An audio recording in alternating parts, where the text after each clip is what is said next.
Muchas bendiciones, ¿cómo están todos? Mi nombre es Arturo Perales, soy pastor de la iglesia Tu Presencia y estamos comenzando en este programa que se llama Tu Libertad. Y tu libertad es en Cristo Jesús, tu libertad se encuentra en la palabra de Dios. El día de hoy continuamos hablando de una serie muy interesante que se llama La integridad de la palabra de Dios. Y en esta serie que estamos tratando hemos visto algunos pasajes acerca de lo que Dios hace a través de su palabra. Primero dijimos que el Espíritu Santo con la palabra, cuál era la obra del Espíritu Santo en nosotros. Después hablamos acerca de esa analogía de la palabra de Dios como una semilla. Y el día de hoy vamos a hablar en este programa acerca de la palabra de Dios que mora en nosotros. ¿Qué es lo que hace la palabra de Dios en nosotros? Y bueno, allí en Colosenses, en el capítulo 3, en el versículo 15, dice lo siguiente, dice, la paz de Dios gobierna en vuestros corazones, a la que asimismo fuisteis llamados en un solo cuerpo, y sed agradecidos. La palabra de Cristo more en abundancia en vosotros, enseñándoos y exhortándoos unos a otros en toda sabiduría, cantando con gracia en vuestros corazones al Señor con salmos, himnos y cánticos espirituales. Y yo quiero que tú te enfoques en esta relación que hace estos versículos de la paz de Dios con la palabra de Dios. Esa palabra paz viene del griego eirene, que a su vez es una traducción del hebreo shalom.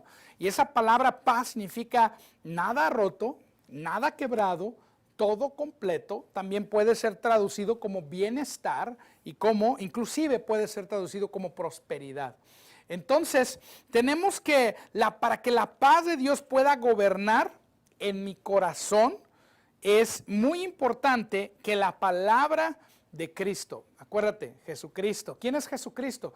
Jesús es el Hijo de Dios, pero Juan 1:1 también nos reveló que Jesús es el Logos, la palabra viva de Dios. Si la palabra de Cristo, la palabra de Cristo, la palabra viva de Dios mora en abundancia en mi corazón y esa palabra me enseña y me exhorta, esa palabra va a producir en mi vida paz.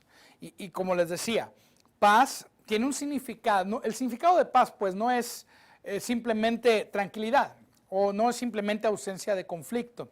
Hay personas que dicen, bueno, hay paz, no hay conflicto, quiere decir que hay paz. O hay tranquilidad, quiere decir que hay paz. Pero estos solo son productos o resultados de una paz verdadera. Puede haber conflicto, puede haber una crisis, puede haber una tormenta, puede haber guerra. Sin embargo, tú puedes, aún en medio de la tormenta, aún en medio de la crisis, aún en medio de la adversidad, tú puedes estar en paz. Que la paz no solamente es un sentimiento, porque alguien puede decir, bueno, sí, estoy en la tormenta y estoy tranquilo. Tengo un sentimiento de tranquilidad. La paz no solamente es un sentimiento, aunque produce un sentimiento. La paz realmente significa que tú estás completo. ¿Y dónde encuentras en la palabra de Dios esa plenitud? ¿Dónde encuentras esa realización que en Dios estás realmente completo? En la palabra. En la palabra de Dios. ¿En qué palabra? La palabra de Cristo. Cuando esta palabra mora abundantemente en tu vida, tú entonces vienes a comprender muchas cosas que empiezan a traer estabilidad a tu vida. Tus emociones comienzan entonces a estabilizarse. Tú pasas de ser alguien con altibajos, en que un momento estás de un humor y al otro momento estás de otro, a ser alguien estable emocionalmente y también mentalmente. La palabra de Dios provoca esto en tu vida. En Juan, en el Evangelio de Juan, en el capítulo 15, si vas conmigo allí a Juan 15, en el versículo 7, nos dice, si permanecéis en mí, Jesús está hablando y nos dice, si permanecéis en mí, mis palabras permanecen en vosotros, pedid todo lo que queréis y os será hecho. En esto es glorificado mi Padre, en que llevéis mucho fruto y seáis así mis discípulos. Nos presenta que la palabra de Dios nos da un entendimiento clave de la voluntad de Dios y nos dice que la voluntad de Dios sabemos que es buena, agradable y perfecta, como habíamos dicho en el programa anterior. Sabemos que Dios es bueno y Dios no es nuestro problema. Dios no nos causa problemas. Dice el pastor Bobby Crow, mi pastor dice que el evangelio es bien sencillo. el evangelio son buenas noticias, y las buenas noticias son Dios es bueno y el diablo es malo. Entonces, si Dios es bueno, si su voluntad es buena, agradable y perfecta, y Él quiere lo mejor para mí, y si yo conozco cuál es su voluntad, todo lo que yo pida que está basado en el conocimiento de esa voluntad, yo lo voy a tener. Dios nunca te va a negar nada que tú pidas que esté basado en el conocimiento de su voluntad. Pero la clave para yo recibir respuesta a las oraciones de este modo es que yo permanezca en su voluntad, y permanecer en su voluntad es permanecer en su palabra, y permanecer en su palabra es permanecer en Cristo. ¿Cómo se logra esto? No se logra por una simple disciplina, porque no se trata de hacer para tener. No, se trata de primero tienes que ser. Tienes que entender cuál es tu identidad, y esta identidad te la ha dado la palabra de Dios. Mi identidad es como la de una rama o de un pámpano, como dice este mismo pasaje, que está unido a una vid. La vid es Jesucristo y yo soy el pámpano, y si permanezco unido a esa vid, entonces la savia de la vid va a empezar a transformar mi vida. No hay manera que nosotros realmente podamos separarnos de Él, porque Él siempre está en nosotros, pero pudiera ser que nosotros voluntariamente cortemos con esa savia de la vid. Muchos han querido condenar a través de esto y decir, bueno, si una persona no permanece en Cristo pierde la salvación, pero no es de lo que está hablando aquí. De lo que está hablando aquí es de llevar fruto, que el fruto de nuestra vida va a crecer a través de nuestra permanencia en Él. Y nuestra permanencia en Él no es algo que tú te esfuerces por producir, es algo que Él produce en ti por su gracia. Porque dice aquí que en esto es glorificado el Padre, en que tú lleves fruto. Dios ya quiere que tú lleves fruto, y Él ya nos ha puesto en ese lugar en el cual el fruto va a ser producido en ti. Yo les hago siempre esta pregunta a las personas que se congregan con nosotros en la iglesia, y les digo, ¿alguna vez usted ha visto un árbol de naranjas que se esfuerce por producir naranjas? ¿Ha visto una papaya esforzándose por producir las papayas? Y no, de hecho los árboles no batallan, simplemente son árboles, y de acuerdo a la especie del árbol es el fruto que van a producir. Usted y yo somos una nueva creación. Usted y yo somos hijos de Dios. Usted y yo estamos conectados al Hijo de Dios todo el tiempo. Y como estamos conectados al Hijo de Dios, usted y yo vamos a producir fruto. Y esa acción constante del fruto en nuestra vida va a surgir porque la gracia de Dios nos va a impulsar. ¿A qué nos va a impulsar? A querer alimentarnos. ¿De qué nos vamos a alimentar? De la palabra de Dios. La palabra de Dios es lo que permite que nosotros, cuando esa palabra mora en abundancia en nosotros, esa palabra, como dijimos, son semillas. Y esa palabra produce el fruto en nuestra vida. ¿Qué es lo que hace esa palabra? Nos transforma. Algo que mucha gente piensa, y yo siento que es una manera de pensar lamentable, es que creen que venir a Cristo hace que una persona mala se convierta en una persona buena. Y no es así. Y no estoy diciendo que nosotros tengamos que ser malos, no. Lo que quiero decir es lo siguiente. Realmente venir a Cristo no hace que una persona mala se haga buena. Lo que hace es darle vida a los muertos.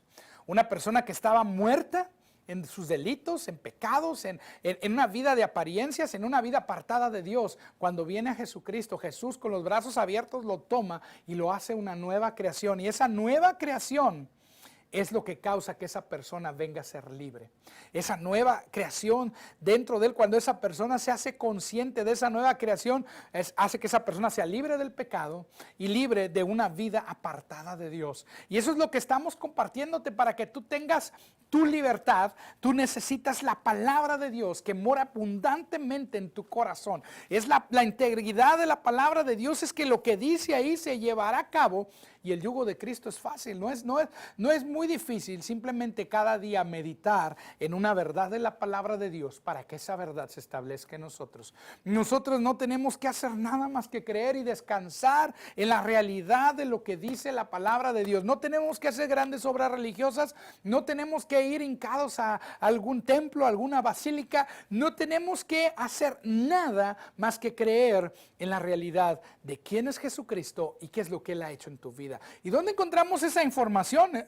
Nos es revelado en la palabra escrita, y por eso estoy haciendo tanto énfasis al iniciar este programa, el deseo de la producción de este programa. Nuestro deseo es que la palabra de Dios realmente transforme tu vida y tú seas libre. Eso es lo que nosotros queremos, que la palabra de Dios cambie tu vida para que el Padre sea glorificado y tú lleves fruto en tu vida.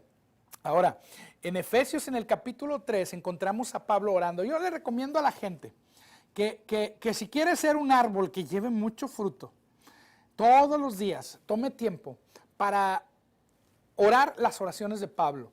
En el libro, en Efesios, en Filipenses, en Colosenses, hay varias oraciones que Pablo hace por sus discípulos.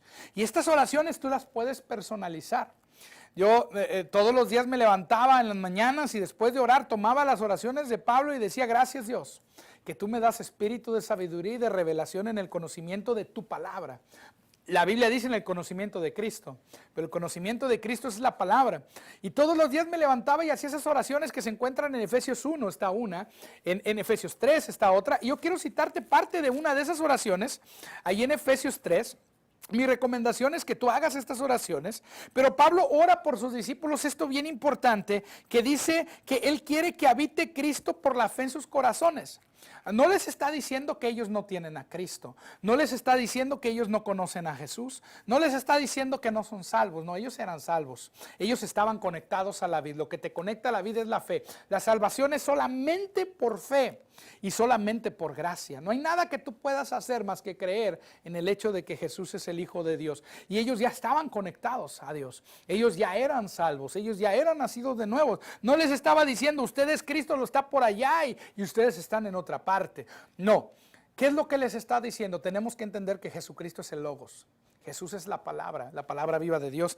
Cuando Él les dice: quiero que habite Cristo por la fe en sus corazones, en Efesios 3:17, a fin de que estéis, dice, a fin de que arraigados y cimentados en amor, seáis plenamente capaces de comprender con todos los santos cuál sea la anchura, la longitud, la profundidad y la altura, y de conocer el amor de Cristo, que excede a todo conocimiento, para que seáis llenos de toda la plenitud de Dios. ¿Quieres ser lleno de la plenitud de Dios? Llénate de la palabra de Dios, pero algo en lo cual tú tienes que exceder en la meditación de la palabra es en la realidad central del amor de Dios.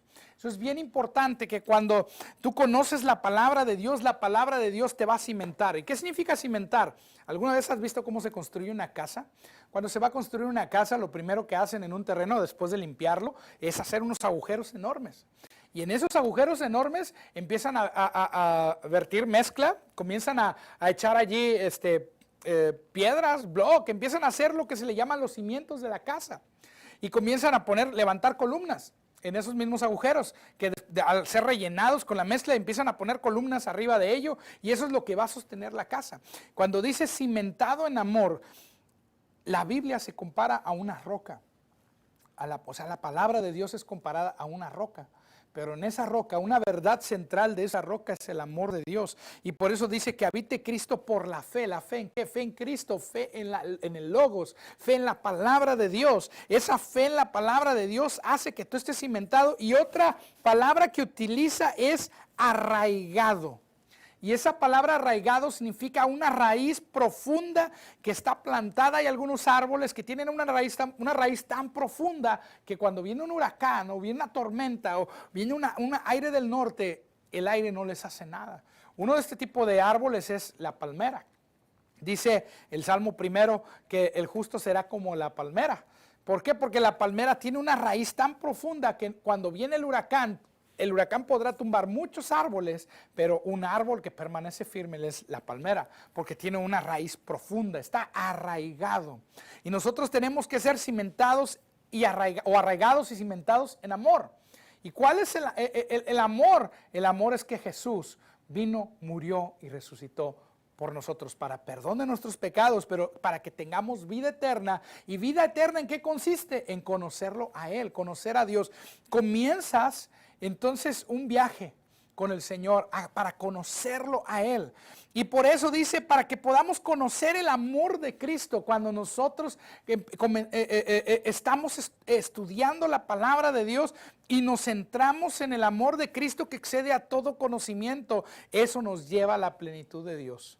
Eso nos lleva al entendimiento. Sabemos que Dios nos ama. Y esa es la realidad más grande, que tú comprendas que Dios te ama y así tú puedes amar a otros. La gente que batalla para amar a otros es gente que no ha comprendido el amor de Dios para ellos. El amor de Dios es tan grande, el amor de Dios es tan tremendo y tan glorioso que Él estuvo dispuesto a enviar a su Hijo unigénito a morir por ti, por mí. Esa es la clase de amor de Dios, que a Él no se le hizo que fuese algo imposible enviar a su propio Hijo. Para nosotros, quizás alguien, dice la palabra, que quizás alguien pueda morir por sus amigos, quizás alguien pueda morir, dar la vida por alguien que ama, pero Jesús dio su vida por todo el mundo, por aquellos, no solamente por aquellos que lo amen a Él. La verdad es que Él nos amó primero, pero Él murió también por sus enemigos. Él murió también por aquellos que estaban en contra de Él. Él murió por los que lo estaban crucificando. Y Él estaba derramando su sangre, y esa sangre que estaba del Hijo de Dios, que estaba siendo derramada, era el amor puro de Dios. Me gusta lo que dice el hermano Charlie Elliott, un misionero, un evangelista, que fue evangelista aquí en México, misionero que está ahorita en Colombia. Él dice que Dios tiene unos lentes color de rosa. Y a mí me daba risa esa frase. ¿Cómo que unos lentes color de rosa? Sí, porque dice, están teñidos con la sangre de Cristo. Y Él ve a través de esos lentes, y cuando Él ve a través de esos lentes te ve perdonado, te ve lavado, te ve limpiado. ¿Y cómo puede suceder esto?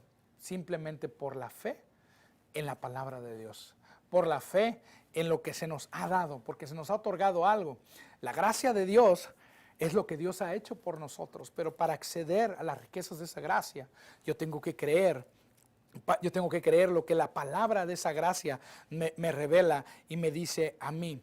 En Hechos, en el capítulo 20, déjame compartirte ahí, ve conmigo al libro de los Hechos, déjame llego ahí, en el capítulo 20, en el versículo 32, dice, y ahora, hermanos, dice, os encomiendo a Dios y a la palabra de su gracia, que tiene poder para sobreedificaros y daros herencia con todos los santificados.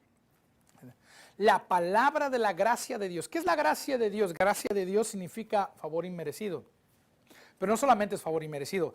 La gracia de Dios es también ese favor inmeritable. ¿Cuál es la diferencia entre inmerecido e inmeritable? Bueno, inmerecido quiere decir que tú no hiciste nada para merecértelo. Inmeritable quiere decir que tú no puedes, inclusive no puedes hacer nada. No hiciste nada en el pasado. Inmeritable es que no puedes hacer méritos. No vas a poder esforzarte jamás para poder ganarte ese favor de Dios. Es gratuito, pero va más allá. El significado no solamente es el favor de Dios, también es el poder, la habilidad, la capacidad, la facultad de Dios en tu vida. Lo que Dios está haciendo a ti gratuitamente. Es gratis. Gratis porque no nos cuesta a nosotros, pero para Él no fue gratis, a Él le costó. ¿Qué fue lo que le costó? Su Hijo. Y eso nos libera a nosotros, porque yo no tengo que esforzarme para creer y recibir una herencia basado en mis méritos. De hecho, las herencias no se reciben basadas tanto en los méritos, sino en lo que la persona que murió quiere dar. En nuestro caso, Jesús murió, pero resucitó, Él está vivo. Lo que Él nos ha dado, la herencia que Él nos ha otorgado, no está basado en lo que tú hiciste antes de ser cristiano. No está basado, tu libertad no está basada en cómo tú te comportas. No está basado en tu comportamiento, en tu actuación, en tu desempeño. Está completamente basado en la obra consumada de Cristo Jesús, que es lo que Jesús hizo en la cruz. Y por eso dice aquí que Él nos encomienda a la palabra, el logos de su gracia. Si te fijas, Jesús es la palabra de la gracia de Dios. Jesús es el logos de la gracia de Dios. Y por eso decimos que Jesús es la gracia. Que la gracia, más que ser simplemente un favor inmerecido, más que simplemente ser algo inmeritable, más que simplemente ser el poder, la habilidad de Dios, la gracia es también una persona. Y esa persona es el Señor Jesucristo. ¿Y qué es lo que hace la gracia de Dios? En nosotros nos edifica. ¿Cómo nos edifica? Con la palabra de Dios. La palabra de Dios trae el poder, la capacidad y la habilidad de Dios para edificarte, para transformarte. Cuando tú lees y tú vas a la palabra y tú estás en un problema y en la palabra encuentras solución, encontraste la gracia. Encontraste la gracia que te puede transformar. Encontraste la gracia que te puede cambiar. Encontraste la gracia que te puede liberar. Encontraste la gracia. Pero la gracia te encontró a ti primero, porque el Espíritu Santo, acuérdate lo que dijimos en aquel primer programa, que el Espíritu Santo es el que primero toma la palabra de Dios y con esa palabra nos empieza a convencer a nosotros y nos empieza a transformar y nos empieza a renovar. Todo lo que tú hagas, Dios inició la obra primero. Nunca jamás vas tú a poder hacer algo que Dios no inició primero en ti. Dios inició la obra primero y lo inició a través de la palabra. La palabra, alguien vino y te predicó la palabra y tú la escuchaste, la creíste, actuaste en ella y la gracia de Dios se liberó a tu vida, porque tú decidiste actuar en esa palabra. La gracia de Dios, el poder, la habilidad, la capacidad de Dios se liberó en tu vida. A lo mejor los doctores te dijeron que estás enfermo, quizás te dijeron jamás vas a caminar, pero un día vino un predicador loco y te agarró de la mano y te sacó de esa silla de ruedas y te dijo camina en el nombre de Jesús, y caminaste y creíste y tus piernas se afirmaron. Lo que afirmó tus piernas fue la gracia que estaba en la palabra que esa persona te predicó, porque el poder de Dios se desata cuando la palabra de Dios es predicada. Es la palabra de Dios que carga el poder de Dios, porque la gracia de Dios es el poder de Dios. Entonces, si la palabra de Dios mora en ti, la palabra de Dios tiene poder para edificarte y la palabra de Dios tiene el poder para transformarte y cambiar toda circunstancia en que tú te encuentres. Hermano, mis hijos se fueron de la casa. Puedo ver a una persona, una señora que está llorando porque sus hijos se fueron de la casa. Escucha, la palabra de Dios que tú has creído al respecto de ellos hará que ellos vuelvan. Porque esa palabra de Dios, tú que plantaste esa palabra en ellos y que muchas veces le compartiste esa palabra a ellos, esa palabra va a producir fruto en la vida de ellos. Tarde que temprano, el Espíritu Santo va a venir y va a tomar esa palabra, y tarde que temprano esa palabra va a germinar y a producir fruto en ellos, y vas a escuchar noticias. Y cuando tú tengas noticias de ellos, si tú quieres mandarnos algún testimonio, ahí en la pantalla vas a ver el correo electrónico, mándanos ahí tu testimonio, o mándanos un WhatsApp. Hermano, soy tal persona, yo escuché esa palabra que usted dijo, y mis hijos me hablaron. Sí, o hermano, yo creí lo que usted dijo sobre la sanidad, yo recibí sanidad. Si tú nos quieres dar algún testimonio de lo que hemos estado compartiendo, tú siéntete libre de mandarnos ahí viene el teléfono. Si no te contesto la llamada, mándame un WhatsApp. Lo estamos poniendo como WhatsApp para que me puedas mandar mensajes a través ahí de la aplicación, o mándame un correo electrónico, o contáctanos a través de la página de Facebook que aparece ahí en pantalla, y mándanos información, o también puedes escribir aquí al canal de Palabra de Vida, donde está apareciendo el programa, para que nos mandes el testimonio. Pero bueno, quiero simplemente decirte esto, que es la palabra de Dios la que tiene el poder para cambiar tu vida. Solamente necesitas creer todo aquello que tú has escuchado y que a lo mejor estás yendo a la iglesia, a lo mejor nunca has ido a una iglesia y estás escuchando este programa por primera vez, y puedes decir, ¿será cierto lo que está diciendo ese predicador loco que está ahí en la pantalla? Lo que estoy diciendo es la verdad. Y si tú crees la palabra de Dios, la gracia, el poder de Dios va a salir de esa palabra para transformar tu vida. Dios puede cambiar tu vida en un momento. Todas las cosas, escucha, están sujetas a cambio. Todo está sujeto a cambio, pero la palabra de Dios es eterna. Por eso su palabra es íntegra. Y por eso este tema de la integridad de la palabra. La palabra quiere darte una herencia. Dios quiere darte, te va a sobreedificar, te va a plantar, te va a cimentar, te va a arraigar en el amor de Dios, pero también quiere darte una herencia. Y tenemos que entender algo, que Dios quiere que nosotros primero seamos, y que de lo que nosotros somos, nuestra identidad, entonces va a surgir lo que nosotros hacemos y no al revés. Y de lo que nosotros vamos a poder tener, no basado no basado en lo que nosotros podamos hacer, sino en lo que hizo Jesús en la cruz, que es lo más importante. Quizás tú que me estás escuchando en estos momentos dices, yo jamás he recibido a Jesús como Señor de mi vida, me encuentro en una situación muy difícil, o tal vez digas, yo necesito sanidad. Es la misma fe. La misma fe que se requiere para recibir a Jesús es la misma fe que se requiere para recibir sanidad. Solamente cree y yo me pongo de acuerdo contigo en el nombre de Jesús y declaro que sanidad viene a tu vida y envío esa palabra de sanidad y ese poder milagroso de Dios, y ahí donde tú estás, Dios está tocándote ahorita en estos momentos y puedes percibir ese poder que está cambiando y transformando tu vida. Solamente créelo. Y si tú quieres recibir perdón de pecados, si tú quieres aceptar a Jesús como Señor y Salvador, te voy a pedir simplemente que hagas una oración conmigo. Simplemente con una fe sencilla, di estas palabras. Di, querido Jesús, en estos momentos yo te recibo como Señor de mi vida. Reconozco que he vivido apartado de ti. Reconozco que he fallado, que he pecado y vengo a ti, me arrojo a tus brazos. Y yo te pido, Señor, que cambies mi vida. Yo te acepto, Jesús, como Señor y Salvador. Y yo creo que tú moriste y resucitaste por mí. Y yo te quiero pedir que me hagas una nueva criatura y que me permitas crecer en tu palabra. Te doy gracias por tu perdón, te doy gracias por tu salvación y por derramar tu sangre por mí. Solo di en el nombre de Jesús, yo recibo esto, amén. Es una simple oración, son palabras muy sencillas, son palabras que cualquiera puede decirlas. Es más, no necesitas ni siquiera hacer una oración larga. A veces simplemente con gritar Jesús, cambia mi vida. Jesús viene y entra en escena y la fe sencilla, la fe simple de una persona. Hay gente que dice, pero hay personas que oran y su vida no cambia porque no es la oración, es la fe. La fe que produce la oración, que recibe el perdón de Dios y cambia tu vida. Si tú tú tienes testimonio y quieres mandarnos información, si te ha gustado estos programas y simplemente te gustaría que habláramos de algún tema en específico, puedes mandarnos ahí y lo pondremos a consideración. Te damos muchas gracias por escucharnos. Esta es tu libertad y esa libertad la encuentras en la palabra. Que Dios te bendiga.